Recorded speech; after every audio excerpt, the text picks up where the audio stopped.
Hello everybody and welcome to Interlagos for the third round of the Parabolic Companies J2ICS GT3 Sprint Championship here this season. It's season 11 of J2ICS and we've gone just the one series this time round. From now till the end of September we are racing here around the world in GT3 cars, and this will be our only trip to South America here today.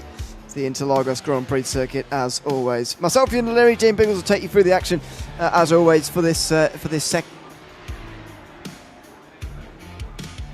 which all of them are, apart from Daytona and Bathurst at the end of the season. We're looking forward to this one very much with this circuit, I've got to say. But let's have a look at the championship standings coming in. First of all, Sean Dickinson is currently leading the way. These are all real names, by the way. We have to try and match these up with the... anyway, yes, Beaver alongside. We're about 18 points further behind. Stephen Lachotto, I've got no idea who that is. Maybe that's simply Steve. Is in third place, tied with Beaver.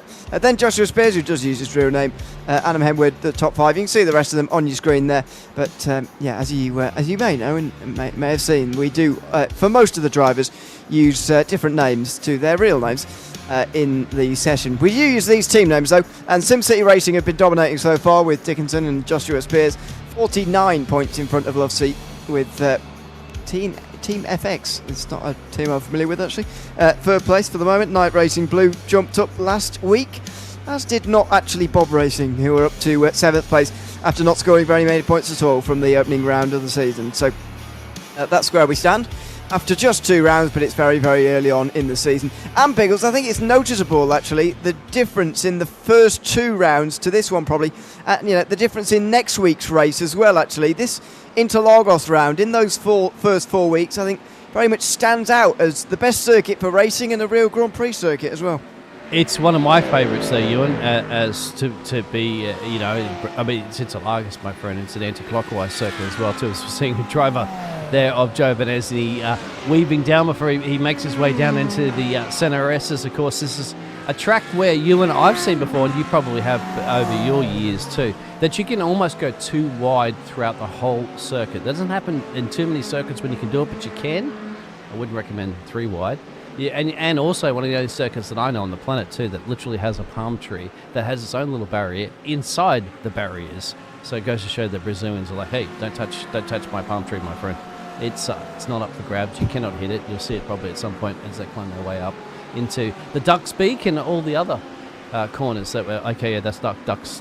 That's the Duck's Beak corner, isn't it? That's the one where you make a rookie mistake, because that's what the rookies do. I don't know, to be honest. I don't know anything about... It's over here somewhere. We can get it right. Hello, free camera. There it is. Really? That's the lone palm tree, and that's the corner that a lot of rookies make mistakes on. Am I alone in thinking I didn't know Brazil had palm trees? Is that? It doesn't on Interlagos, my friend. Welcome in the chat too. Okay. Let us know if you've been there. We'll slip a pina colada and we'll watch the race from there. Yeah, we'll not do the broadcast while we're doing that. That would be well, I don't know. Anyway, Ewan was saying that, telling us who the people's names are. He said supposedly you have a cheat sheet that compares the nicknames with real names. We do, but that graphic caught me off guard. I've got to say, I've got it in front of me now. The proper standings with the nicknames in. So I'm caught less unawares, as I did indeed correctly predict, and indeed it was just told me. Stiffly Steve is indeed in third place. So I'll just run through it quickly in a bit more detail. Dickinson leading Beaver and Simply Steve by 18. Joshua Spears just a point further back. Prince Adam rounds out the top 5. That's who Adam Henwood is. Notovin next involved. And then Nicolay, I think, in the next position, 7th place. Cat Daddy Corndog, Bot 14, rounding out the field. That's Logan McKenzie, who we can see in the field there. Actually tied 9th there in the standings there, up 12 after the race at Navarra last week. So that's where we stand going forward. Yes, I'll try not to let that get me caught off guard again at the start of the broadcast. But anyway, there are the 2 SimCity Racing Mustangs, and what a great season they've been having so far. Dickinson has been head and shoulders above the rest of the field, and I mean, not a single moment in either of the races, actually, at Navarra or the Nürburgring, have I thought, well, no, I don't think he is going to win this race. He's looked entirely comfortable throughout, really. He is a man to watch at the moment. He's got his teammate following him, of course, around here in Interlagos. You might get a little bit of a slipstream down the main straightaway here as you pass the boxes. Did you know you on this track also used to be reversed as well too? They used to run it, because remember it's anti-clockwise. They used to run it clockwise, but they elected that sun. When you come out of the center S's, if you were to come up that direction, as Sean goes a bit quicker again now, you'd have a blinding sun in your eyes here in Brazil, my friend. I'm not going to do my Spanish, of course, because you're getting up me in the green room prior to this one, saying no, Dean, it's not Spanish, it's Portuguese. Yes, that's always the thing to remember. I know that my mum always gets it wrong, the wrong way round. She thinks that Brazilians speak Spanish and the rest of them speak Portuguese in South America. So there you go. It's easy to get wrong, I suppose, but on the same peninsula here in Europe. But anyway, yes, it's something not to get wrong. Squilliam, meanwhile, moves up to second place. Just saw his lap time there, only 0.07 of a second. Dickinson, that is a good time indeed for Squilliam to begin with here in this session. Don't think he's been around so far. This the real hesitating is because our note says that he's back at Navarra, suggesting that Navarra is in the future, but obviously it's in the past. I wonder whether. But anyway, so we're looking for a contender to challenge Dickinson, and maybe we've got one. No. Let's see what this time is from the Mustang, because look at that purple sector there in the penultimate sector on the run up towards the line here. This is looking good now for Sean Dickinson again. He's going to get into the 31s here, surely, as he crosses the line. Yes. It is. Wow, 31.6. That's a lot quicker. And Joshua Spears, being towed along, has got into the 31s as well. Yeah, great job for his teammate as well, too, just getting on. And not a Supra goes up into P6 as well. So I was about to say that 6,000 seconds was about that little umbrella that they put, about the width of the umbrella, isn't it? They put in the pina coladas that you'd be sipping here in Brazil, my friend, here in Interlagos. But then again, he's opened that up to about 2.5 glasses over Joshua Spears in P2. He's looking comfortable, that is for sure. Simply Steve moves up to the top 5, or has done in the just not too distant past, and brings us another manufacturer into the top 6. 5 different ones in the top 6. Obviously the Mustangs running 1 and 2, but Lamborghini, Corvette, McLaren, Acura, all involved. Porsche and Ferrari also in the top 10. Oh, and there goes a spin for Dan Carrido, who backs it into the wall, and that will be the end of his session. Actually, only a minute to go here, so no time to get back out there onto the circuit again. And yeah, that will be the end of that. Dickinson going for another purple sector, by the way, in the middle part of the lap, but I don't think there's going to be any improvement. I don't think anybody's going to go any faster than him either. That's right, he'll be getting that radio message going, Dickinson. No one is faster than you, confirm. And he should get that confirmation. I don't think anybody else can break that 31 club at the moment. It's a 32 flat from Joshua Spears. So you might be going, damn it. All I needed was a 31.999 recurring would just be enough to get me in the 31 clubs, but well, he's got one. Guess what? He just got it. Oh, damn! You couldn't script out any better, could you, Ewan? He's just nudged himself over that mark there and gets himself 31.9. There he is. Yeah. He's getting towed around by his teammate, in fairness, but we'll take it. That is Sector moving up to 8th place in that lap. As Simply Steve goes over the line, does he have any answer here? Yes. Yes, he does. Look at that. Well, Simply Steve has done this on a couple of occasions here. We've seen it not only in this iteration, but also in the recent past. Simply Steve is a very, very strong driver indeed, and he's moved up to second there in a very good lap time. Before this session draws to a close, and I have to go through the starting grid, by the way, should just tell you, of course, that J2ICS is proudly sponsored this season by Parabolic Companies, making this the Parabolic Companies J2ICS GT3 Sprint Championship for season 11 of J2ICS. At Parabolic Companies, we don't just invest in real estate, we build momentum, from revitalizing neighbourhoods to powering progress through innovative development. Our mission is to create lasting impact in every community we touch.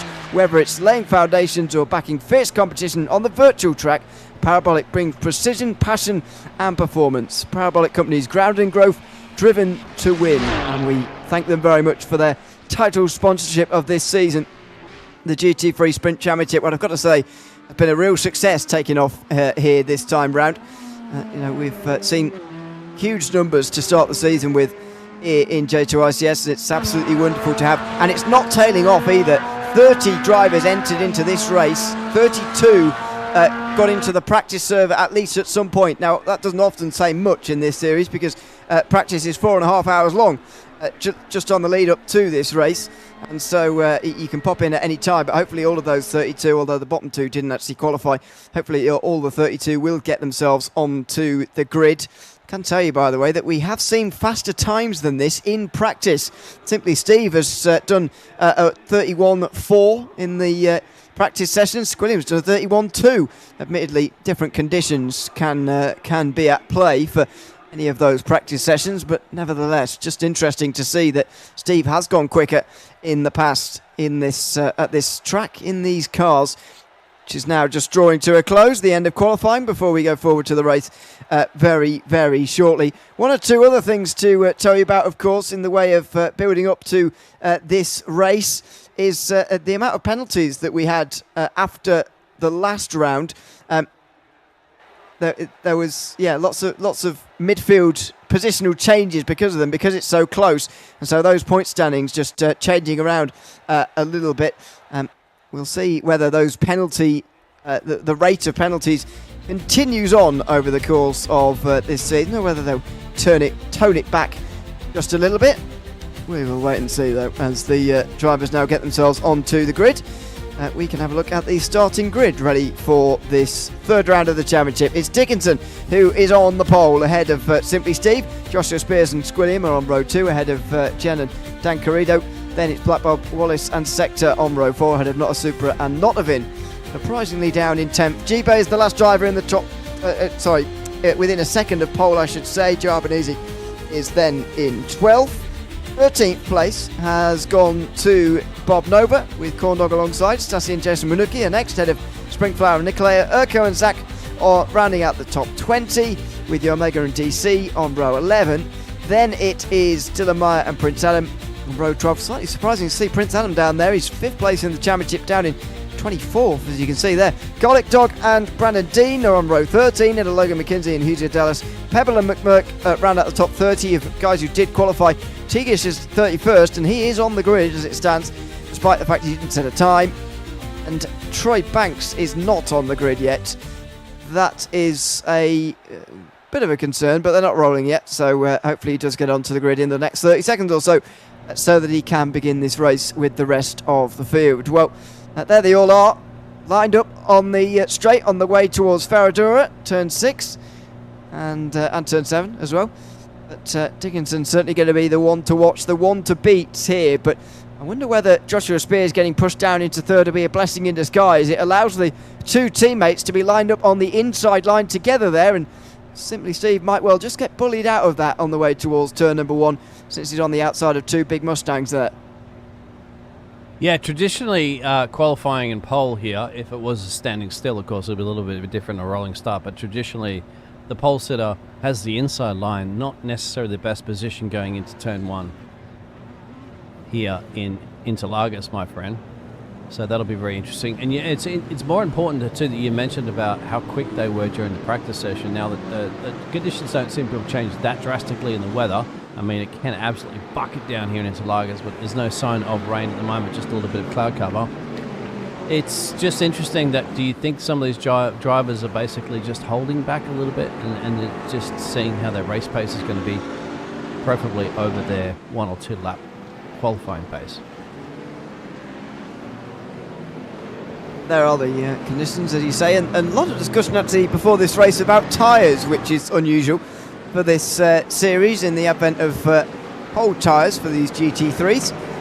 Speculation about whether just the right side tyres will be taken, because this is a anti-clockwise circuit, and just wonder with that strain on the right hand side whether they will come in and take 2. I personally wouldn't, I've got to say, if I was a driver, but you never know what these guys are going to decide to do. In case you didn't get the memo, there you are. You're not a driver. No. No, clearly not. No, it just feels like such a risk with the tyre warm-up phase having to be done all over again. I mean, the tyre warm-up phase is going to be quite difficult first time round. But anyway, we'll chat more a bit maybe about that as we get to the middle of the race, because that's when the pit stop is expected to be taken on, between sort of after a third of the way through this race and just before 2/3 of this race. Expected to see it at some point in there as the drivers now make their way up towards the line. It's Dickinson in control once again of this field, and the teammates, look at that, just as I suspected, coordinating that perfectly as they get underway down in towards turn number 1 here. Simply Steve in the background is not going to stay alongside them. He can't get in the middle of them, and the two Mustangs will race out front. Dickinson ahead of Joshua Spears. Further back is where the battling is. Jen getting past Tancredo. Then, in the background, there's a spinner. And Prince Adam off the road. The man 5th place in the championship started outside the top 20, and he's certainly outside the top 20 now. In fact, he's down to 30th. Meantime, Jen goes down the inside. Squilliam, that is, on the inside of Steve, in towards turn 4. They're letting the Mustangs get out front even further here as Squilliam gets onto the podium places. Or does he? He's just got his nose in front, and now he does get through indeed into 3rd place. Yeah, 1 place at the moment. It's Simply Steve, simply superb in his qualifying performance. He's down a little bit in the racecraft as the midfield. We have another spinner as well too. I think Omega might have gone off the track there, as you saw earlier as well too. But they're making their way, of course, around the anti-clockwise up into the Ducks Peak at the moment, where mistakes are made at the top of the hill. They're going to make you all the way down into the Lakes of Lakes, and that's the junction where the water meets the road, really, at the end of the day. It floods down here too if you actually go to the track in real life, which you can, because it's a park. Yeah, it's a real place that you can go to. There's Dickinson, who is leading this race. No positional change for him, but that's exactly what he wanted to begin this one. Further in the background is where the battling is going to be really close. Notvin here on the back of Tancredo, but not getting anywhere really on the straight, I've got to say, down towards turn number 1.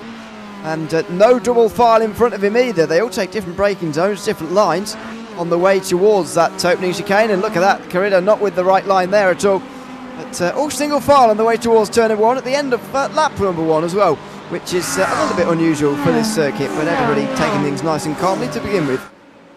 Yeah, down the red top also, the opposite straight. As I mentioned, the track used to be opposite way back in the day, of course, but at this point around now, we're going to go anti-clockwise. And I'm not quite sure if Ayrton Senna actually ever got some overtakes done down the Senna S's, but they've named, obviously, under the great legend himself here, the Brazilian, and that is the situation. So old Noddy there, the Canadian driver's up 4 places currently at the moment. It looks like Hooster's had a little bit of a moment. He's gone to pit lane 2 there, Ewan. But, so far so good in a heat race. Absolutely. Sorry, it's a whole race at the moment, isn't it? This is just straightforward. Yeah, it's straight up the whole race. Yeah. What do you call it when it's a whole race? I don't know, but anyway, just a race.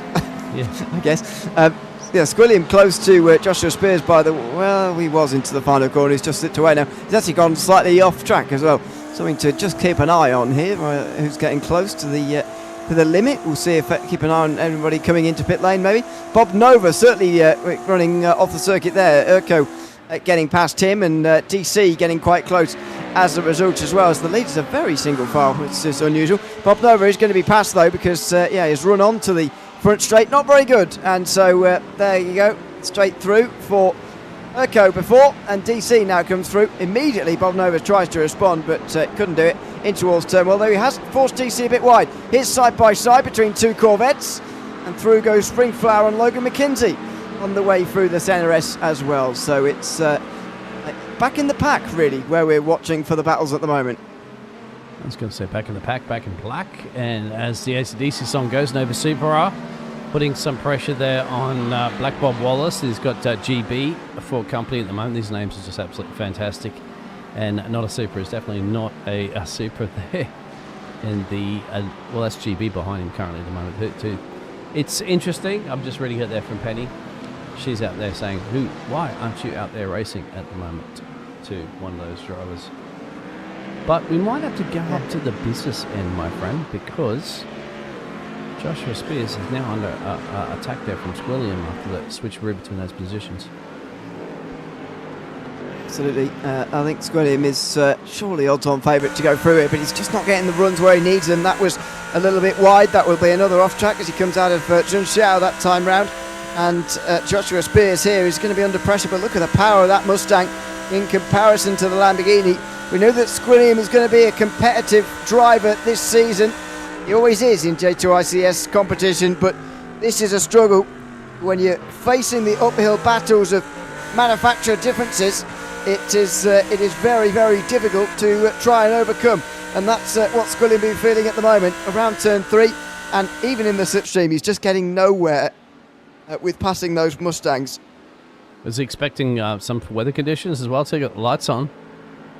As Squilliam does there, Joshua Spears under a bit of pressure. Is he backing him up deliberately to allow his teammate Scotty up the road there to get a big gap there, a bit of distance? Because Squilliam was the quickest driver on that last lap.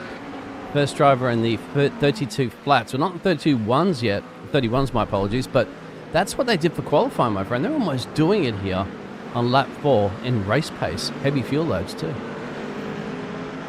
Yeah, I think it's just that Sean's a bit quicker, to be honest with you, at the front of the field.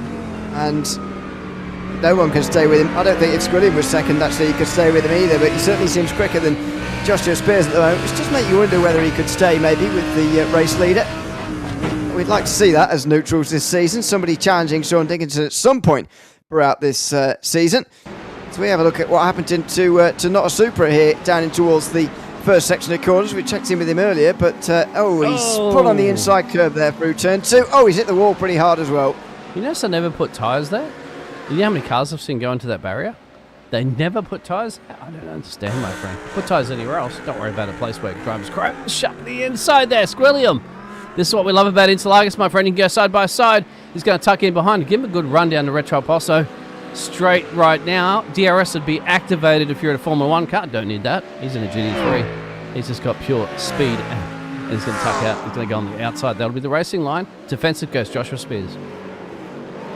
He's going to have to just force him onto a narrow line there, so get a better exit off for turn 4 and another run onto the next straight, because it's never ending through here. Then through turn 5, completely flat out. Turn 6, outside line. If he does it round the outside here, it'd be very impressive. And he's not going to. Spears really defends well on the inside there. That was good car placement. Now another look from Squilliam, but again, defence from Spears. And this is what you're talking about with the strong racing around here at Interlagos. These are the different lines he can create. And look at this, Squilliam is looking left and right every time he has a look down the inside. Oh, and he's now done it. Pico de Pato later on the brakes. And he's got it, has he? Not quite yet. No. Spears on the outside still keeps the place. They've been battling for a whole lap here, and still it's not resolved. And he's going to get a good exit out of here at the moment, which means we're going to get 2x2 again. Sliding in the rear there from Joshua Spears, trying to get the power down there. Squilliam's also going to apply that same situation. I'd imagine they are going to be side by side into turn 1. This is not over yet, Ewan. Absolutely not, but look at that Mustang. Unbelievable in a straight line. It's impossible to pass in the corners because it's such a bus. What do you do? Down the inside, maybe. Squilliam's going to have to lay on the brakes. But we've already seen his late braking manoeuvre on the way towards the Pico de Pato. He'll be expecting that next up. And now we've gone through a section of corners where Spears is not side by side. He's not even defending from Squilliam. He's not taking a different line, that is. But that's not going to compromise him off the next section of corners. So now Squilliam's got to start that whole process again. And here comes Simply Superb Steve. Look at him. That's his middle name, by the way. Superb. Because he's now caught the back of these two, battling it out too for now. Remember, maybe Joshua might be holding them up here. Might be holding up Squilliam. Might be holding up Simply Superb to allow his teammate. He's got a 3-second gap up the road there, Ewan. Yeah, and as I say, I don't know if anybody would have been able to stay with Dickinson anyway, but Joshua Spears has made sure of it. He's not intentionally blocking these guys to help his teammate, but that Mustang is quite a good car to have when you're on the defensive, I think. As I mentioned, as we've seen for ourselves, the straight line speed is astronomical. The size is also a big factor, but Lamborghini just doesn't stand a chance at the moment, and it's actually Steve who's closer to Squilliam now as they come off of the final corner. There's all sorts going on back down the field, by the way. There's people dropping down the field, whatever. Corrido dropping a couple of places, for example, but yeah, not much ongoing there. There you go. There's Corrido with a poor exit off the final corner, it looks like. He's reaching for his pina colada, isn't he, in the shotgun seat, and he can't quite find it at the moment, but he'll be focusing currently into braking into turn 1. It's such a tricky corner because it's essentially blind. You're ducking down the hill there, you carry so much speed. The car equals also one to carry momentum out of the corner. The rear end starts sliding. You want to get the exit of exits right here down a Retro Pozo, and then into the heavy braking zone coming up soon, which has overtaken opportunities here, but you've got to do it way before here. And going around the outside here means you swing around the inside and you carry your momentum up the hill. Look at how on top of each other they are here, by the way, in 8th place. And further on backwards, a little bit of a look down the inside from Wallace, or off defence, don't really know. Oh, it's a bit running deep, actually, through turn 6 and 7. And there goes Corrido, looking down the inside of Wallace. Can't do it. And there goes Urco, maybe on GB, not quite again.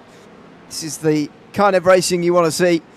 He comes here from Interlagos, a circuit that we just knew would create this good racing. There'll be plenty more of these types of circuits to come, by the way, that produce racing like this. But, you know, there's very few places that are quite like Interlagos.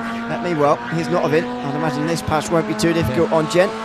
It's the team colours going on here, obviously. Team orders. Is it going to be a...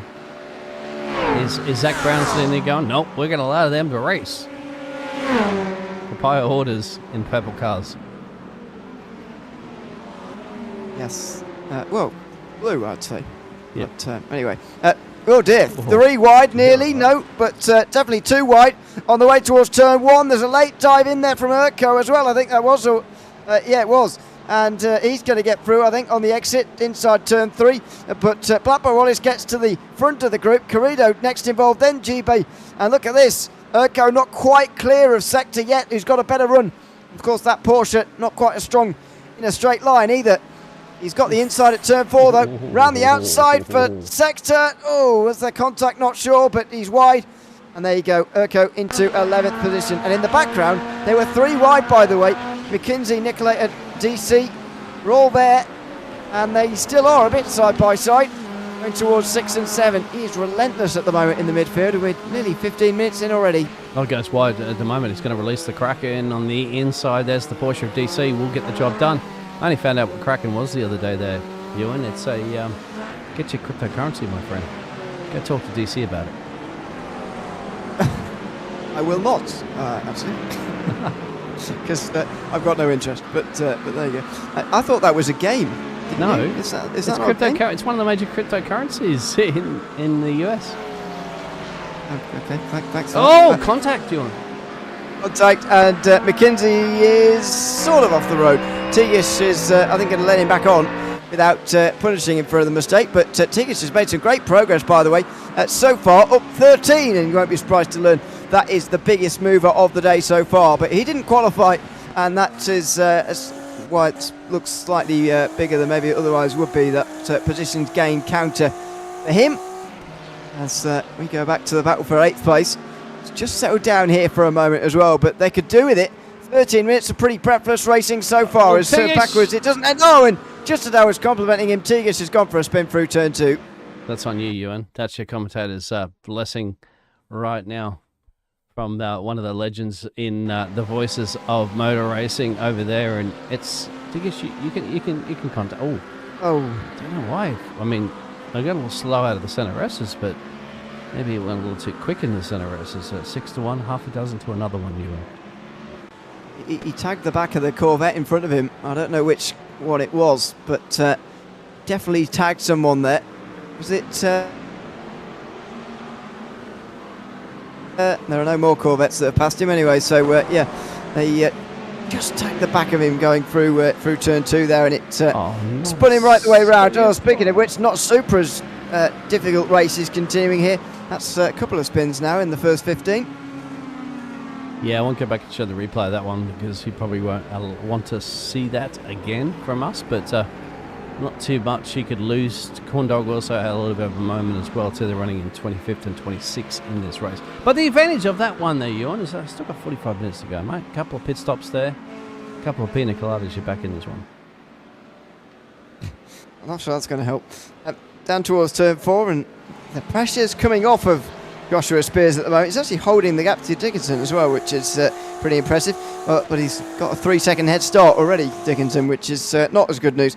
Here comes Corrido on Wallace, and side by side in the background as well. It's kicking off back here again. Dan Corrido can't get round the outside of Blackburn Wallace, who runs a bit wide, but he'll keep the place. In the background, there's Urko, just in behind Sector, with Bob Nova just in behind as well. It's all very close. The midfield is the place to be as it stands. And boys and girls, legitimate penny clothes do pay off. Talked to Kimi Räikkönen back in the day there when he was out at 3 o'clock in the morning getting absolutely, let's say, trashed on a couple of pina coladas and then come out and win a Formula 1 race about 6 hours later on.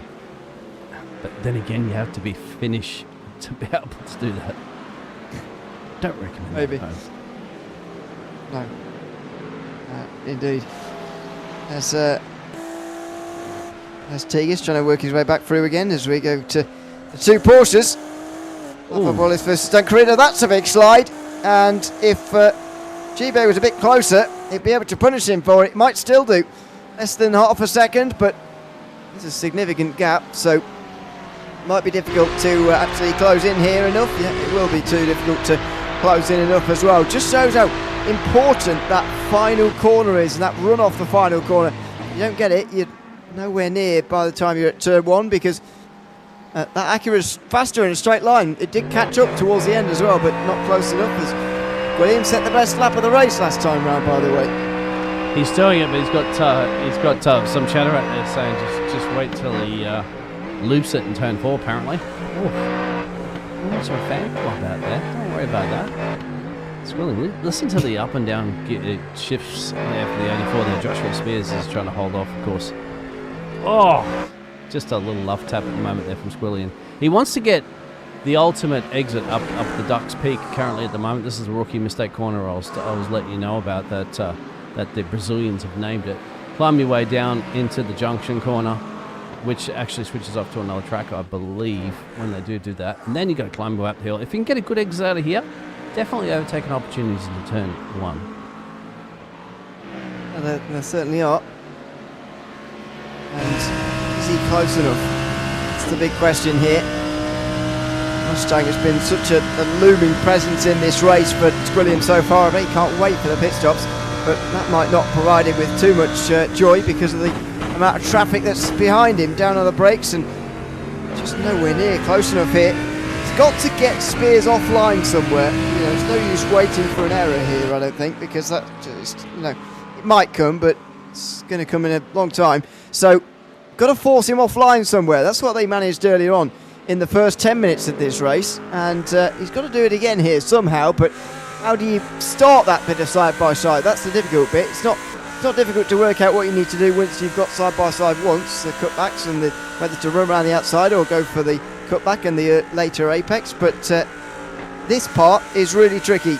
Getting alongside initially, very difficult. And the Mustangs parking in defensive positions, you just see there from Joshua Spears. So there's really not too much you can go. If obviously William goes around the outside there, he's going to compromise the exit speed. If he goes on the inside there, he's going to have to brake a bit quicker there. It's going to compromise his exit speed. So it's just tough. And I just have to give a hats off there to Joshua Spears. He knows that, and he's placing that Mustang in all the right places. He certainly is. All the right places, being just on the racing line, really. As Sector and Logan McKenzie battle away. Logan McKenzie moves up to 15th, ahead of Sector.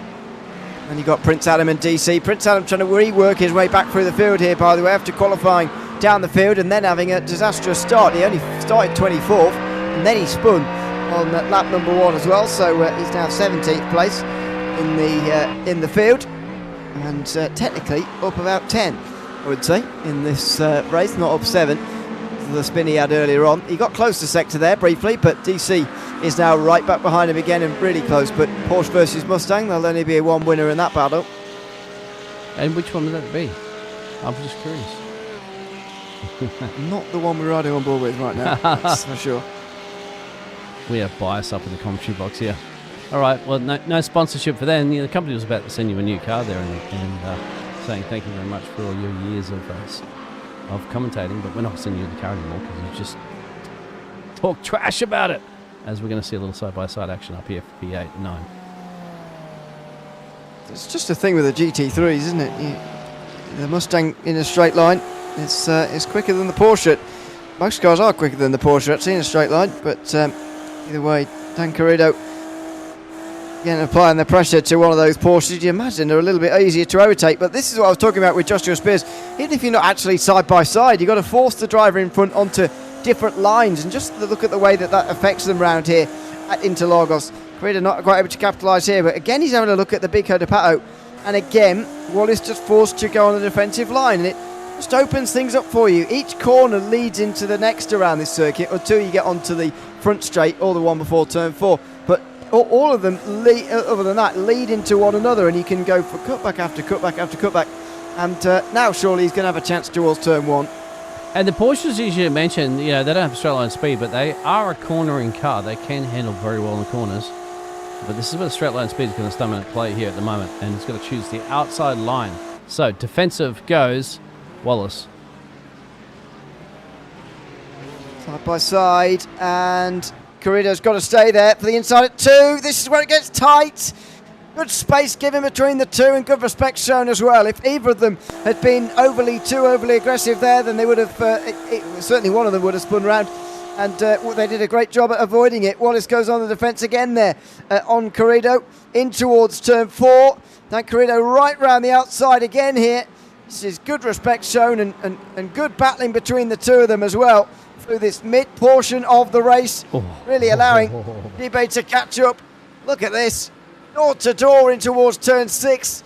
Inside line for Dan Carrido, who's surely going to be through. No. And here's the middle sector, where every corner leads into the next, and this is going to go on for some time. Yeah, G-Bed's going to have a bird's eye view. In fact, he's thinking about this. He's going to, any mistake you make at the moment there, I'll take that one any day of the week. Dan eventually got the job done on Wallace. Took him quite a bit to get the job done, but it is proven. G-Bed's taken that little notepad out that he's got riding in the shotgun, and he's scribbled that down and goes, okay, note to self, that is how you get the overtake done on the Porsche. Oh, absolutely. And he might be close enough to repeat that again now. Got to do it in one go, really. If he battles away too much, then Urco will bring that next group in with them to battle for the top 10. So he's got to do this, I think, pretty efficiently without bringing the rest in. There they go on the outside line, drafting past into ninth. Surely this will be for G-Bay. He's on the outside line here, concerns the inside, but he's learned from his errors there. Bob Wallace, I don't think he made too many errors last time. He was just outsmarted on the outside line there, and Carrido got the better line into turn 2. He wasn't going to let that happen again, but again, the thing with this circuit, one corner leads into the next, and it leads on to the next straight if it doesn't lead into a corner. And here we go again. G-Bay on the outside into turn 4. And again, he can't do it, but there's the cutback. Oh, and that was misjudged. That's quite helpful for the driver of the Porsche, because the classic cutback line there was just misjudged by G-Bay. Now where can he do it here? Going to try the under. Oh, he's been blocked off at the moment. He can't just stick his nose up the inside. Remember, it tightens. And the heavy braking here at the moment. Swing it to the right, hit the chicane, get on the power, but then you go flick it over to the left as quickly as possible. Then you can get on a power, but it's only a short straight. Another climb up the hill. Go do it all over again. This is where you can get a good exit as well. So you want to just not too deep on the apex there, because then you go flick it over here. Series of rights, left, rights. Yeah, in Australia, that's what they call it. Just generally someone agreeing to something, I think, as far as I'm aware, in Australia. Anyway, Debay very close to Wallace now. Look at that out off the final corner. I mentioned the Porsche straight line speed isn't so strong, but it doesn't help when you get an exit like that for Blackburn Wallace, and he will know it on the way down towards turn number 1. Debay's surely going to be through here. His nose is almost in front by the start-finish line here. Brakes late. We have the inside line at turn 2. Bit of space given, but not overly much. And now return favoured by Blackburn Wallace. Oh, wow, that was close to contact. They were so nearly both in the wall there. They nearly got grabbed together and thrown into the fence, and here comes Urco. This is exactly what I was talking about. GB had to do it first time round, otherwise it was going to turn into a big fight. And unfortunately for Wallace, this is just going the wrong way completely. Urco on the inside line, and now he's taken his place in the top 10. Yeah, bringing everybody else into play, including Sassy at the moment there. So all this battling is not helping this driver get a little bit more up in those timesheets. In fact, it's helping everybody else come into play, but then again, It's entertainment for us, and it's entertainment for everybody out there. So make sure you like and subscribe and enjoy this, because I'll tell you what, this roller coaster ride ain't over yet. It's an enjoyable watch at the moment. These guys fighting away like this. Another look down the inside there from Urco, this time on G-bait. So it's all happening. This group has turned very, very large now. Even Nicolator and McKenzie are at the back end of the field, back end of the group. So not far away either. And there's a big error for Nicolator behind, and Kinsey as well, who might go through as well. Yeah, out of the kitty litter, my friend. He's selected to get the extra bonus point for mowing the lawn in Interlagos. Don't think it's going to get you championship points for it, but no, he will just lose them, in fact, as McKenzie does indeed get past him on the way towards turn 1.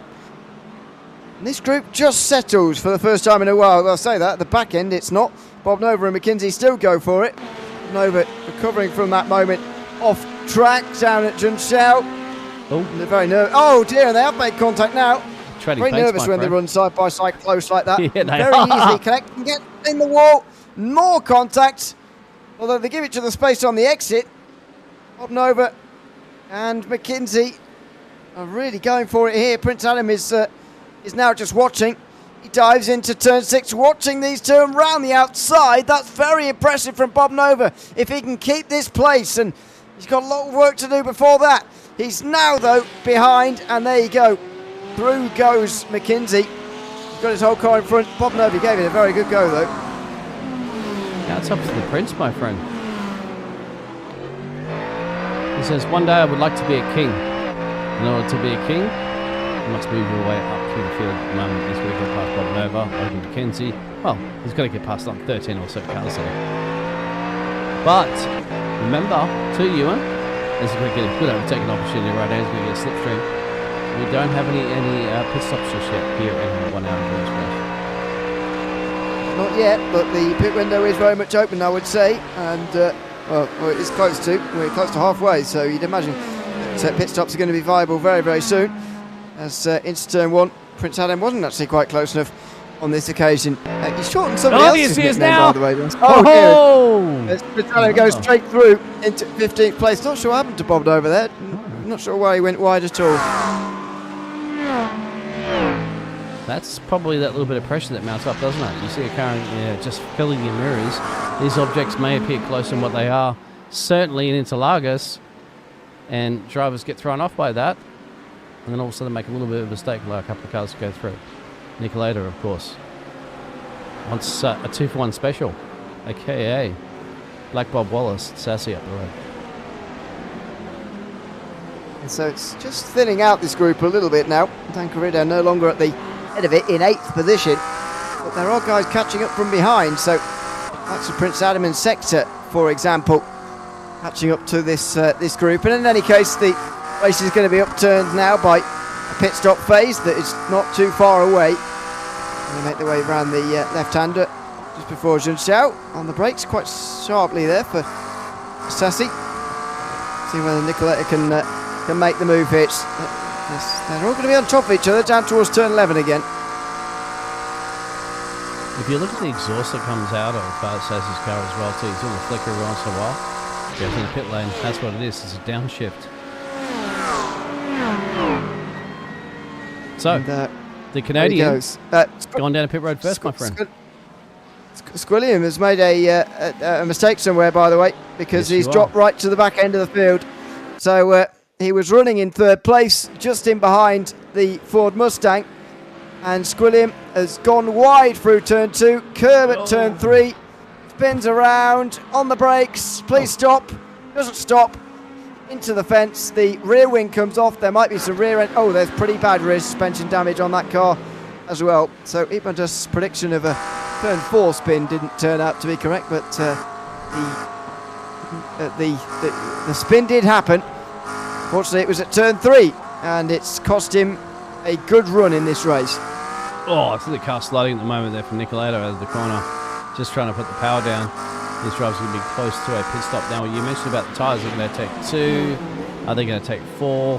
Well, those pit stops at the moment have been 40-something seconds. I was trying to get an idea on the actual stationary pit stop. Well, it's hard to say, isn't it? Because some of those cars had damage. We'll see with the rest of the field, and we're seeing Noddy coming in. We're seeing Jen come in. Can't see anything of those camera angles because they're blocked by the fence here at Interlagos. But we'll go back to this nice little brewing battle here. 11th, 12th, and 13th here in Interlagos, lap 20. Almost 30 minutes into an hour race. Surely there's going to be some more stops here soon, but not now. The McLaren coming past the Porsche on the way towards turn number 1. This is close. Oh, and that was very close to the grass as well for Nicolator on the outside. He's got the inside though for the second part again, and he will, well, not. Oh, there's contact. He thought he was clear, and he tried to come across. He wasn't clear. Black Parabolic was still there. Prince Adam also will have got a piece of that as he spins around in the McLaren. He needs to be careful rejoining a sector, and Bob Nova both go through as well. Just like that, my friend, you can go from the penthouse to the outhouse so easily in endurance race. DC, Jason, Brandon, and Not a Supra into pit lane right now. Scotty out front, 4 seconds to change. He's probably slowed down a little bit, hasn't he? Now he's clear air. Joshua, maybe a bit of fuel saving at play here. Joshua Spears in P2, Simply Steve in P3, Joe Avanasi in P4. 19 seconds down the road. His team's called Rookie Mistake, but he's no rookie, my friend, in P4. Joshua Spears comes in. I know you like a nickname in Australia, but not sure where Scotty has come from for Sean. But, you know, I'm not going to question the Australians' nicknames. Oops. You know, it's a one-syllable name. Surely, you know, we don't need to... We don't need to shorten them. Although, to be fair, so Scott, and you make that Stop Scotty. sending us to a convict whatever. colony and we learn to pop over our English language there. Into the pit lane for cars, by the way. Joshua Spears already in, as he said. Joe Albanese follows. So did Wallace, Nicolator, Bob Nova. Was the Porsche you saw coming in just in front of Prince Adam, who doesn't seem to be damaged by that bit of contact, by the way. Joshua Spears comes out just in behind Prince Adam and behind Sector as well. There's not too much traffic for Joshua Spears. He's going to come out quite comfortably behind the Corvette driver. But how many tyres did he take, and what are these pit stop times? 22 seconds, by the way, for Spears. 18 only for Jen. Unsure as to how many tyres he will have taken in that period of time. It's going to be very hard for us to verify all of these because, of course, there's fuel being taken on at the same time. But yes, that's a bit of traffic, and here's some more traffic on the way out pit lane. I think Sector went around as well too, so these drivers could come out some traffic here. Black Bob Wallace there and Nicolator as they get up power, come back into the action down at Red Del Pozo, and there's a gag of cars up the road there. We're talking about, you know, from the 14th or so downwards, well, practically from everybody. Race leaders in here. Yep, Dickinson decides to come in after 32 minutes instead. Side by side just in front there, and indeed behind. You can see this from 16th place on backwards. Bob Nova, Tassie and Corndog out front. Nicolator getting past Black Bob Wallace further behind. Don't forget though, these guys have already stopped on the most part, and so they have come out among some of those who haven't stopped yet, but also got to remember they will gain a lot of places from those ahead of them who are still yet to stop. Out of the pit lane goes Dickinson. And that is a very efficient stop indeed for the race leader. 21.9 seconds. He is looking comfortable again. Yeah, Joshua Spears is here. Remember he took that pit stop earlier. He will just see Dickinson there, down the as he makes that turn. Remember those two drivers up the road there, Simply Steve and G, have not come down the pit road yet. So I would essentially have to say Dickinson's still in the lead of this race. Joshua Spears is in P2. It's not particularly close between the two either. Simply Steve is the only one really who can challenge them now, because of course Squilliam has had that crash at turn 3 and is out of the race. But importantly, that Dickinson's been held up here a little bit. Now he's been held up by G, but remember G doesn't have to just yield. There is no blue flags. He's actually in track position. He's still in that P2 pit. Simply Steve's gone in the pit road right now up the road. So whether or not, I think Dickinson will be hoping at the moment that GB's going to come in, mate, and get rid of it, because Spears is up a couple of 4 seconds to change down the road here. Logan McKenzie's in between them. He still needs to come down. This is what Dixon needs. Will he see if he'll come down? Yes, he will. So there it is. Dixon go, thank you very much. He's got to get on the power now, and he'll go back out in front of the race, and he's been leading for the majority of it. And yeah, that will cleanse the field pretty much. Although these guys, according to the notes that we have, could maybe even do as far as 22 laps here, but that's exactly what they have just have done. So and Joshua simply might have Joshua here, Ewan. Well, just wait a sec for the tyres to... Oh, yeah, maybe right, see, because that's less than 20 seconds on a pit stop there, and that's significantly faster. Steve here significantly faster than Joshua Spears in the pit lane. And I don't think he will have had time to take all 4 tyres there, so if he has, then he will have taken 2. And he's got in front there. That was super important for Steve to get through, even if he had to fuel save a little bit. There is now frowning, by the way, at the fact we've already got through 22 laps, which is the amount of laps we've already done, the anticipated amount of laps that it was going to take for these tyres to get done. We're also anticipating up to 38 minutes into this race you could make your pit stop. That evidently is not the case here, because everybody has pitted now and will be going to the end. But whether Steve will be going to the end in second place is a mystery. That is not good on that evidence. Joshua Spears went right past him there. He's going to have to catch 2 seconds and then an overtake, if indeed possible. Yeah, you saw exactly what happened to poor Steve. Simply Splendid Steve. A little bit of a contact happening there with Joshua Spears. He's going to come back out. Well, there's that P3 position that he's in. But it's got a bit of work to do, but thankfully he knows that he's got the call that he's got 23 minutes to get it done. As we're seeing that little battle brewing at the moment, Abenassi, Dan, and Logan McKenzie of the Yellow Flag Motorsports. You don't see Yellow Flag at the moment, do you, Logan? He's up 19 places in this race. Yeah, very impressive. Or Logan McKenzie again. He has stopped, don't forget. So no need to worry about that at this stage. Prince Adam, meanwhile, tries to pass Urco. And this is Mustang on Porsche. No surprises here, really, as Prince Adam is on the outside line. Again, if you can stay there, it's inside at turn 2, and it should be a position as well, though Nicoletta found out it's not that easy. And you have to give room into turn 3, and there you go. Prince Adam having to do exactly that. And again, if he takes too long, he'll get dragged into a big fight. This group is starting to just coalesce again around that battle for 10th place, rather. Ewan is a Porsche hater. I figured that one out. You and the boss man too, of James. Just don't like the Porsches, do you? I'm not giving you a Porsche. I was going to give you a Porsche for Christmas present. You know what? I'm not going to give you one now. You're not getting it. Well, Oh, you went. Oh, did you hear that live? And on the air here, it's the Brazilian GP, and it's going for 2 for 0 here. It's round 3, my friend. Can you imagine how this is going to heat up deeper into this championship? well, exactly. We've got some great tracks to come as well later on in the season. Bathurst is our finale, 90 minutes. Belle Isle the week before is going to be very exciting as well, although very different racing to here, of course. It's going to be an exciting race in its own right. So, yeah, this is going to be a fantastic season ahead of us, that is for sure. As again, Prince Adam applies that pressure to Urco. Same story every lap for these guys in the Porsche. You just can't make a mistake through the corners at all. Otherwise, you'll be absolutely run over by these Mustangs. And now, look, a tight line for Prince Adam. A bit of a defence this time from Urco, but he does cede the place. Breaks early for turn 2, and there you go, Prince Adam finally up into the top 10. And that is a big gain for him today. Over 14 places gained. It's now 14 places he has gained in this race. Impressive drive at the moment. Another impressive drive, of course, is Logan McKenzie, a little bit further up here for the Yellow Flag Motorsports. He's up 20 places. He's chasing down Joe Abenassi for the Rookie Mistake Racing team.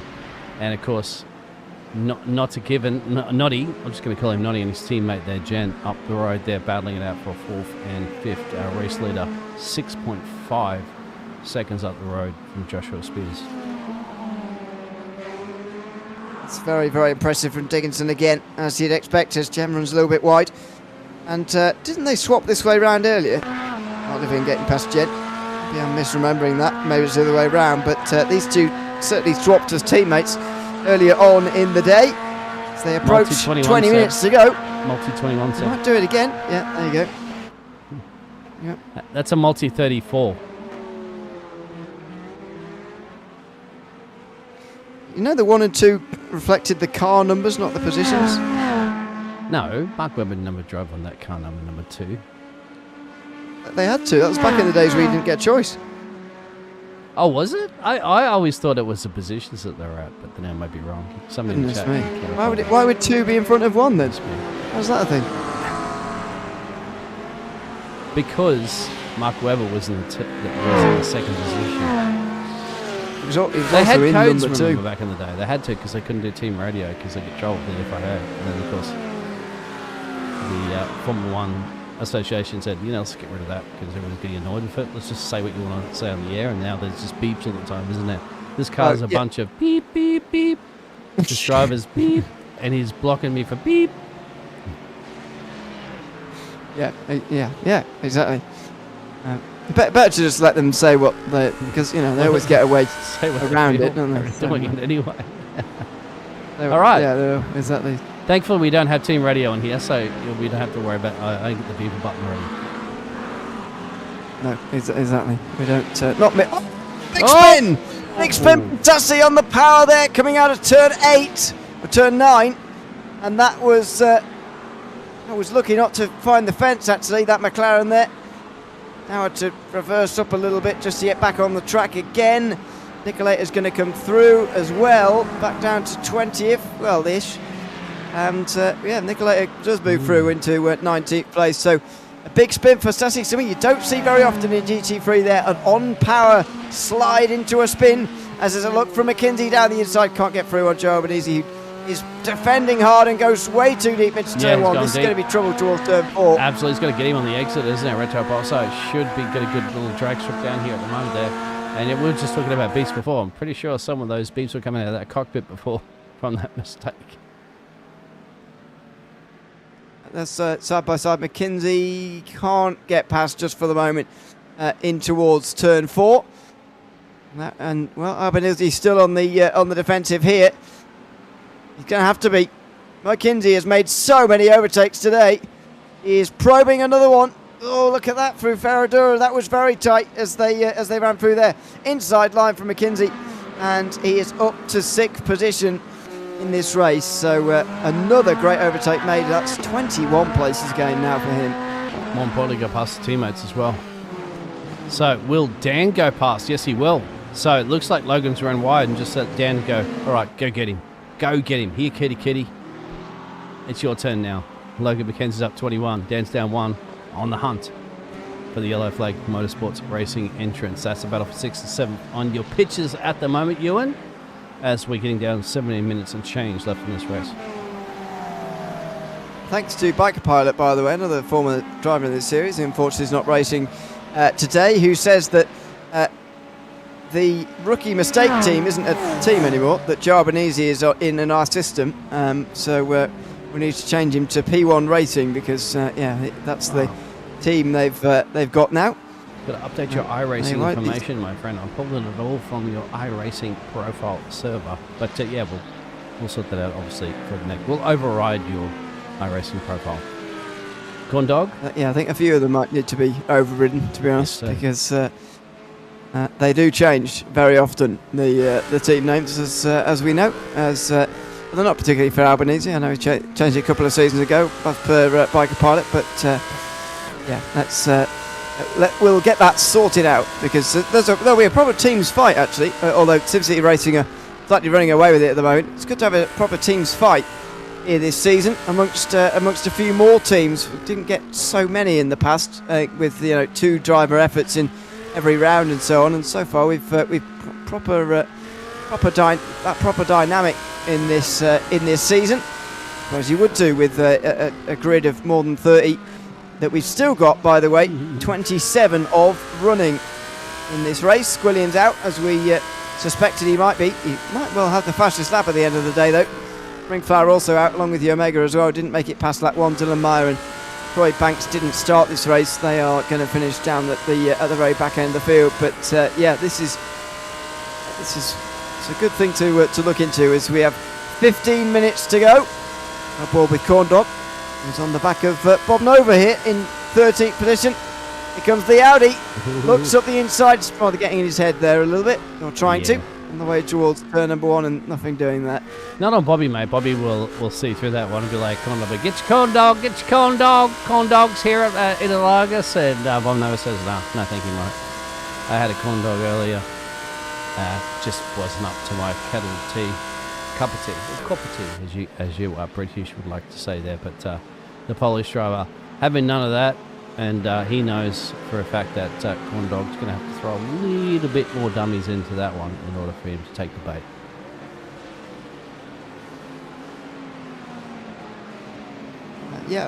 I've forgotten what I was going to mention. Anyway, corn dogs. oh yeah, that was it. What is it? What is a corn dog? Oh, even a corn dog? It's basically like a hot dog, but covered in deep fried batter. Oh, you need to get out of the UK more, Ewan. Is it a battered sausage in a hot dog then? Or? Yeah, essentially. You can explain out in the chat. They can explain that a little bit better. But yeah, and you have a bit of ketchup and tomato sauce on it, however you see fit. But it's a very kind of thing that you take if you go to fairs and things like that. You go to the county fair. That sounds. Take all the rides and use all the, when you shoot the gun and win the big stuffed toy prize. That's like something the Scottish would do actually. Deep fried sausage, put it in a hot dog. Corn Dog's going in the pit road. To me. Speaking of that, so he's going down to the county fair here on Interlagos. Hungry. And into the pit lane. Oh, meanwhile, Prince Adam versus G-Bait through with the opening section. Give each other room on the exit, but there's a better exit from Prince Adam. He's up to 9th, and there's some. Well, look at that. That's going to be defending that doesn't impress G-Bait very much. I think he was trying to look back down in his yard again, unless that was somehow coordinated or something. I've misread that. That was almost a real block there from Prince Adam on the back straight. Well, he's up 15. He doesn't want to go down up 14. G-Bait, of course, wants to do something about that. A little bit further back, DC and Zach are having a little squabbling. Release the Kraken, of course, there in the DC. Zach says, I'm releasing my Kraken at the moment. It's called the 73.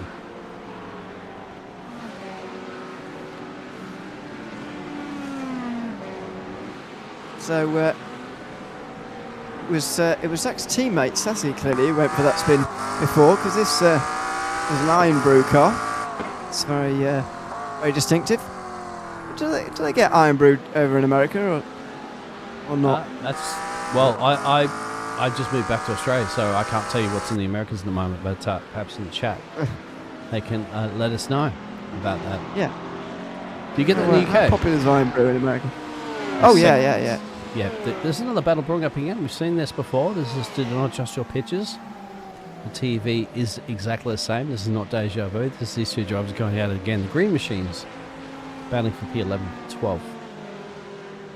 They're not quite the same, are they? The Porsche of Urco in the Grallo colours, the real life race car that very nearly won the Nürburgring 24 Hours a couple of months ago.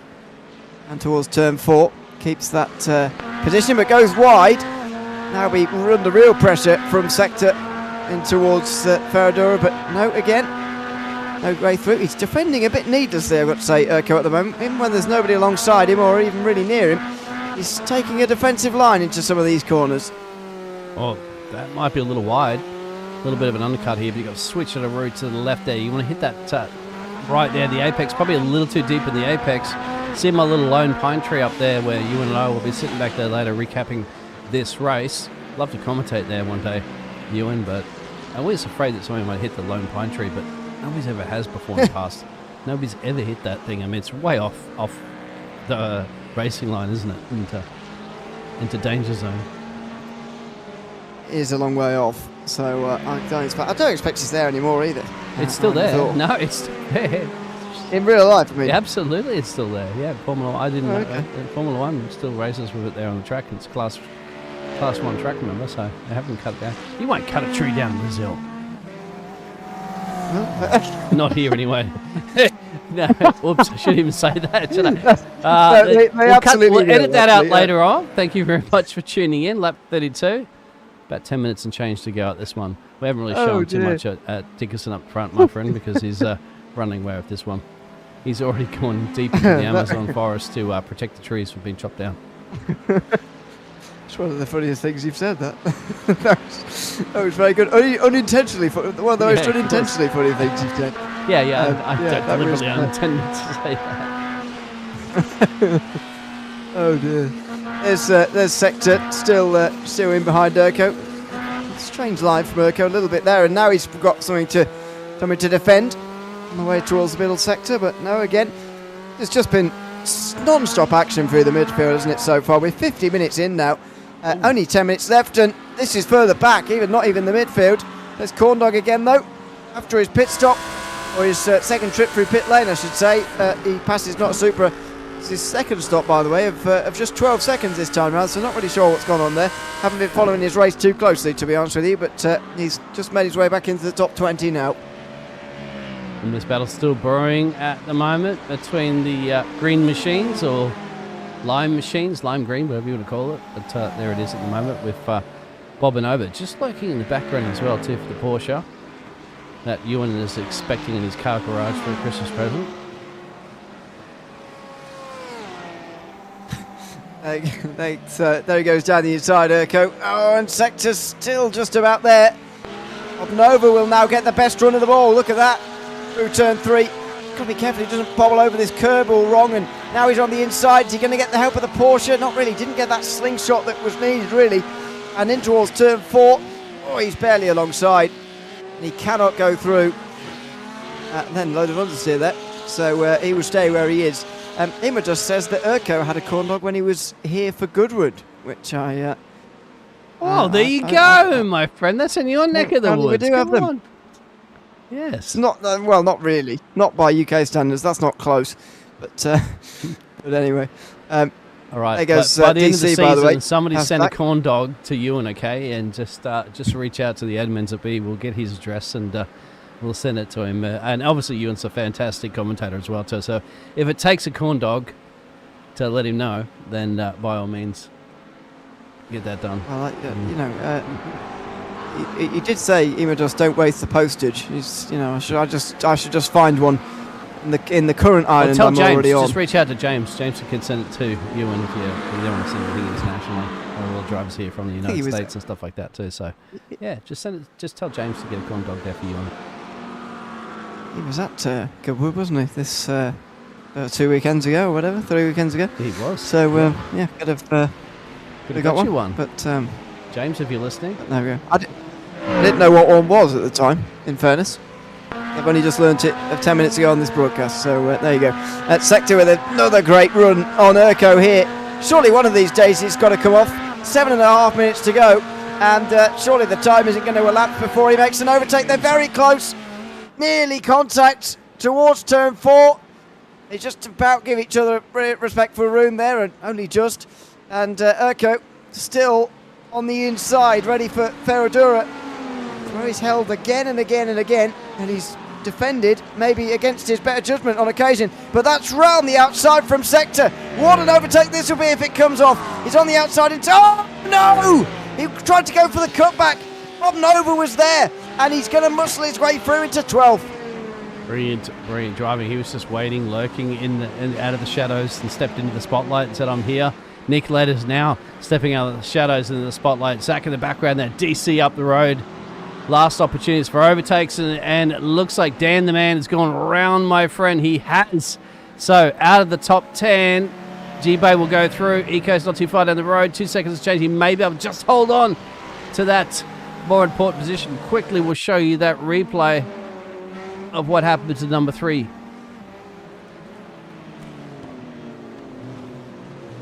Ooh, inside curb. Yeah, spins around, forces his teammate to skip around. Oh, Prince Adam got through closely there. In fact, Albanese slowed down so much that Prince Adam was able to keep his foot in a bit more. And so he's still close here on the way down towards turn 4. Not quite close enough, though, I don't think. It'll be quite an audacious dive from there.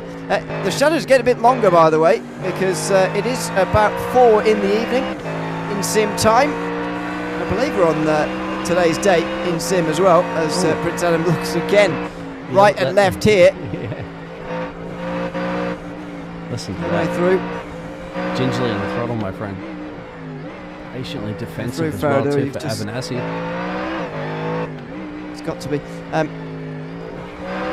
Yes, that's the reason. That's a great run from Prince Adam. That is surely going to be another bargaining chip for him as he makes another late apex. So that's a good apex actually from Albanese. And he stays in front. I was going to mention, of course, this track is in the southern hemisphere, so it is winter at the moment.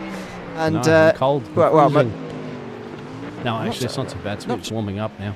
no, Oh, look how Never close really gets he cold, is. does He's it? on the bumper there, Ewan. He's almost going to be, he should be, What? and maybe be, overtaking him by the time we get to the start-finish line. very nearly. Well, there was contact again here, and he can't force him into the pit wall. There you go. They've got to give each other a little bit room, but now he goes back to squeezing him again. Albanese really squeezes him in towards turn one, but Prince Anna breaks so much later. Is it too late? Oh no, he pulls it up in time. That was very well executed, and Prince Adam is into 7th. Wow. That's confidence in your brakes late in the race, isn't it? Absolutely brilliant. Let's see whether or not it's going to continue at the moment with DC and Zach, because we're going to see, again, a situation of almost identical, crossing the line, should be nose to nose. Once again, who's going to be the bold and brave on the brakes? Late-ish, and no. Zach cannot get through.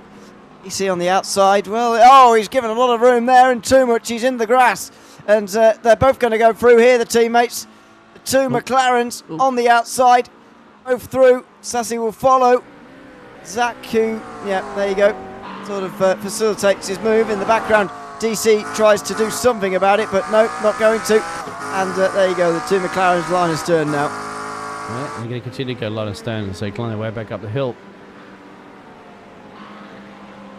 Good advertisement time here for these drivers. The car in the background there is just not in this mix at the moment. That's actually... Who is that in the background, actually? I'm just getting confused. It's DC, actually. I'm not. It's a cracker car. My apologies. He's in this mix. Just trying to get himself some nice points here from 17th, 18th as well. Got to the inside there. So late move down the inside, but a good one. Move through into 18th. Look at this, meanwhile, Blackburn Wilson and Corrido side by side again.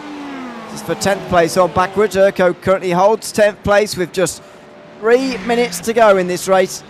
Yeah, we've had no point in this race where there's been no battles on the circuit. It's been absolutely constant, and most of it has been in this kind of group in the midfield of the order.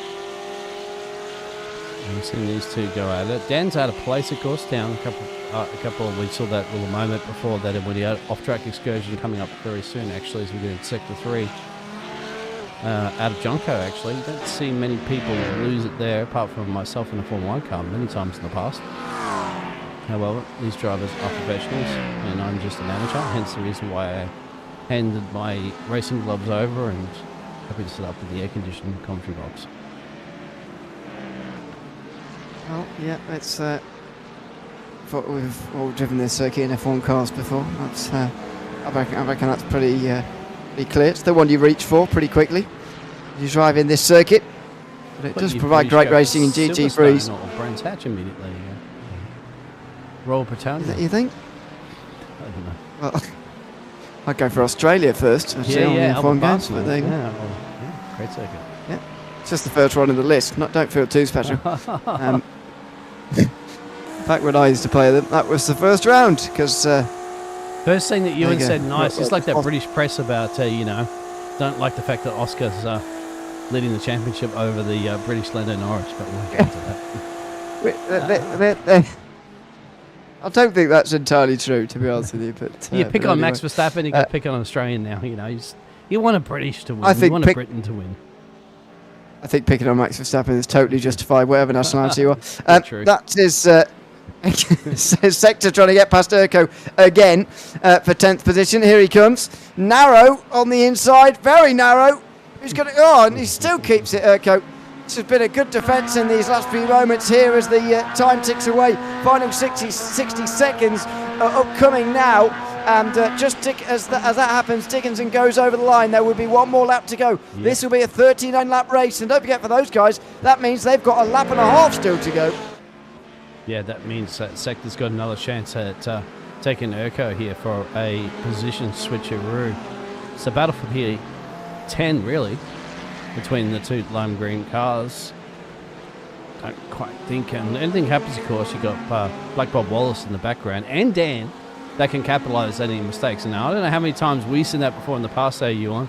Last lap of a race, two drivers get into each other, bang, all of a sudden they go from P10 to P20. Oh, exactly.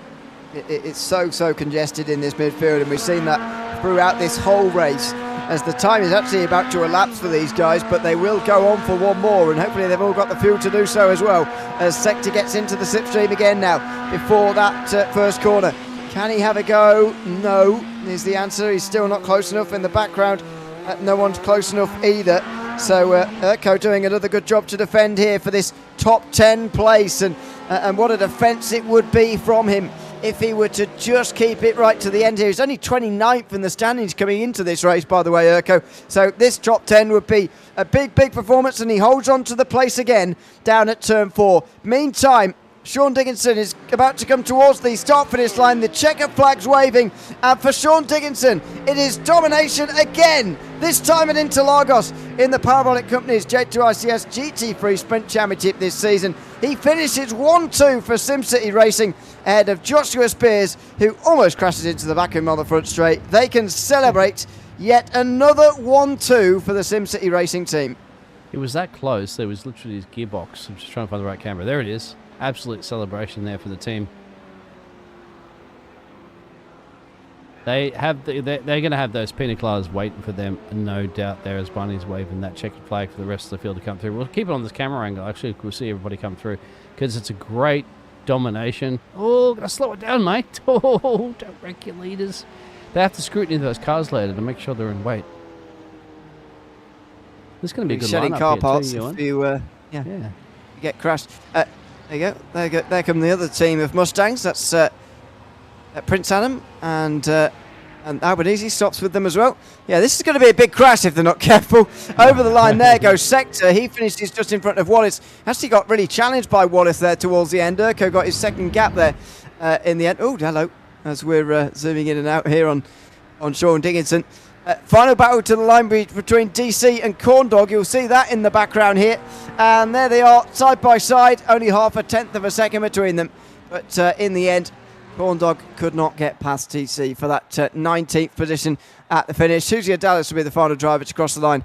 And then we can show you the results from round number 3 here tonight from Interlagos. It's a thoroughly enjoyable round it was. Dickinson leads and indeed wins again, though, by 6 seconds this time, with Joshua Spears and Simply Steve rounding off the podium. Notvin and Jenna rounding out the top 5 at Logan McKinsey, who gained the most places of anybody in that race, 21 gained, to make it 3 Corvettes, 4, 5 and 6. Britannia was 7th, then of Joe Albanese with G-Bay and Urko holding on for 10th place. He held on ahead of Sector, Blackwood Wallace, Dan Carrido and Tigis. Sorry, not Tigis, he was a couple of seconds further behind, but not that much further. Also over a minute off the win with Nicoletta. Sassy held off Zach at the end there, although they are teammates. DC, Corndog, Bob Nova were those on the lead lap. Jason Manucci was 1 lap down with Not a Super, Brandon Dean and Garlic Dog. Pebble was 2 laps down in that race in 25th position. A bit further behind him, Huzia Dallas, who was the last driver to cross the line. MC Merck didn't quite get to the finish. Squilliam, Springfire, Omega and Troy Banks retired a little bit earlier on in the race, with Banks and Dylan Meyer actually not starting the race in the end. Let's have a chat then to Sean Dickinson, who has taken the 3rd race win in 3 weeks. Sean, congratulations on that feat. 3 in 3 for you at the start of this season. Tell us about the start of this race and just how much you were helped by your teammate there, because Steve and Squilliam had decent pace here today. Unsure as to whether they could have stayed with you, but that was made sure by the fact that you had a teammate right behind you there off the start. Yeah, that was definitely helpful. Thanks for the congrats there. I was able to break away a little bit. I did check up to try and give him some draft at first, and then we just decided that I would run away. And then My pace did fall off at the end, but it was only because I was chasing the fast lap like the entire time. I wanted that extra bonus point. Yes, Squilliam managed to get it in a draft, so it would have been quite difficult for you to manage it, I would say, with you running up front on your own. But nevertheless, that might be the first point you've dropped this season, is it? Not getting the fastest lap? I'm actually not sure how it's going to count because you have to do 90% of the race, I think, to get points here, and he dropped out early, so I might still actually get it. I don't know. Or does it mean nobody gets it? Maybe. I don't know. Either one or the other. We'll have to find out when we come back next week, obviously. But it's been a dream start to the season for you. Not only when to talk about for yourself and the drivers, but also for the teams. As we know, you must be very, very pleased for SimCity Racing that you're 1 and 2 and leading this team's championship as well as you leading the drivers. Yep, it couldn't have gone better. Congrats to Josh, definitely keeping it in second. He got lucky when Simply Steve took tires and spun because he had we burn a lot more fuel, but I'm glad he was able to keep it there in second so we can bring home the 1-2. Absolutely. Congrats on that and your personal victory tonight, and we look forward to seeing you again next week. Yeah, thank you. Have a good one, guys. Much. That's Sean Dickinson there in the victory lane, as it were, here at Interlagos.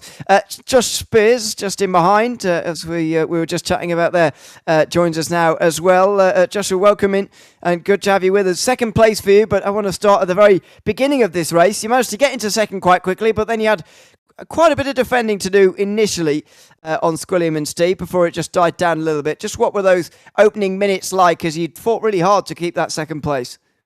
Honestly, it was just try to hold the position because I knew if Squilliam would have gotten by, he would have started walking away. The Mustang's not the greatest at the beginning, but once it starts getting up to pace, it starts really getting good times.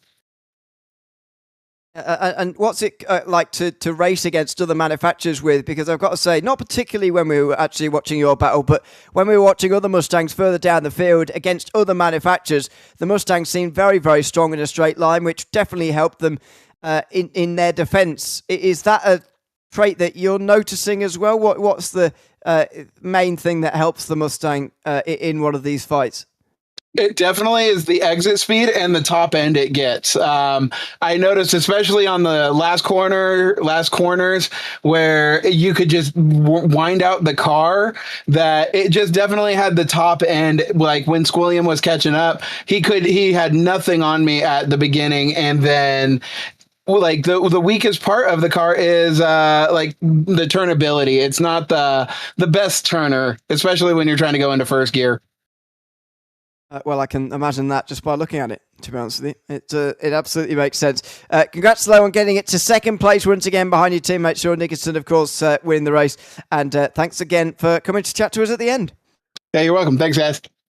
Thanks so much. That is Joshua Spears, second place here tonight in front of Simply Steve, who finishes on the podium as well. Steve, welcome in. Congrats on another podium here this time around in third place. Just tell us a little bit about those opening laps there as you were sort of in behind the Mustang of Josh and behind the Lamborghini of Squilliam as well. After a great qualifying performance, I've got to say, to get you late on up onto the front row. I actually speculated whether it was sort of a bad thing in hindsight. Not that you could have chosen where you would have started, but in the end it left you the outside line going in towards turn one. Was that much of a factor?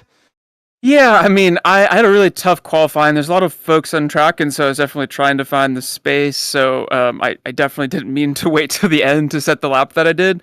But yeah, I mean, it was definitely close racing. Like, obviously, Josh and Sean are teammates, so they're going to obviously work together. So you kind of know that going into the start. So I tried to hold off Squilliam as best I can, but he's just quick, and so I think I did my best defense as I could on cold tires. It's super tough on those cold tires, but I kind of was like, well, I think if I just let him by, maybe he'll attack and some opportunities will come back to me. So I figured just let him go, and just kind of didn't have enough fuel to save to matter. So just kind of holding it together behind them to see what happens, and happened to work out this time. So yeah, absolutely, and a podium this time round for you as well. The other guys were just mentioning a little bit about the tyre situation here, and in terms of through the pit stops, I mean, it's quite a hard one to read for us up here, I've got to say, because unless we're intricately watching everybody's pit stop, which isn't very good viewing, we can't quite work out what everybody's doing with their tyres in the pit stop phase. So what was the thinking around this race in particular as to whether to take tyres or not, how many to take, and what you were going to do about that in this round in particular? Yeah, I mean it's tough for us too on track because unless you're behind the person they go up on the jacks, you don't see it either. So I didn't know what sort of tires Josh was on ahead of me, but I was just chatting with him a little bit, and he did not take tires. Where my thinking was here at Interlagos, the right side takes a really big beating. Just the temperatures are super high. So my thinking is you lose no time by taking the right side, the right two tires. You don't lose any time in the span of time you need to take fuel. So that was the thinking. Unfortunately, I had a spin that I couldn't keep Josh behind. I took those right sides, and then I did a light spin. Luckily, nothing too serious. Was able to just kind of file back in. But yeah, I just wasn't able to get those tires fired up, which is why I was kind of gaining at the end. I had a little bit of that tire advantage in which, unfortunately, kind of traffic, it played out the way it did. But yeah, that was kind of the thinking, is take the rights. But I think a lot of people did I think probably some folks took all. I don't know if anyone else took right. I'll have to check with the rest of the group. Just quickly as well, did just taking right sides contribute to the spin? Because I've tried taking two tyres before, and it's absolute disaster. Yeah, it definitely did. I will admit it's something that it can work if you practice, and I did practice it. I did put in a number of laps with worn left tires and replacing the rights. What really contributed to the spin is I have to keep Josh behind, and Josh is on fully warm tires. So that's the main contributor, just like the pressure that Josh was putting on, plus those right tires just not having anything in them yet. So a little bit of both. I did do the practice, but just I should have pit earlier, and I think I would have been better on the attack with the warmed up tires than on the defense. So it's always easier in hindsight, of course, but yeah, certainly better than my experience taking rears in a hypercar. That was horrific. Anyway, that's just about it.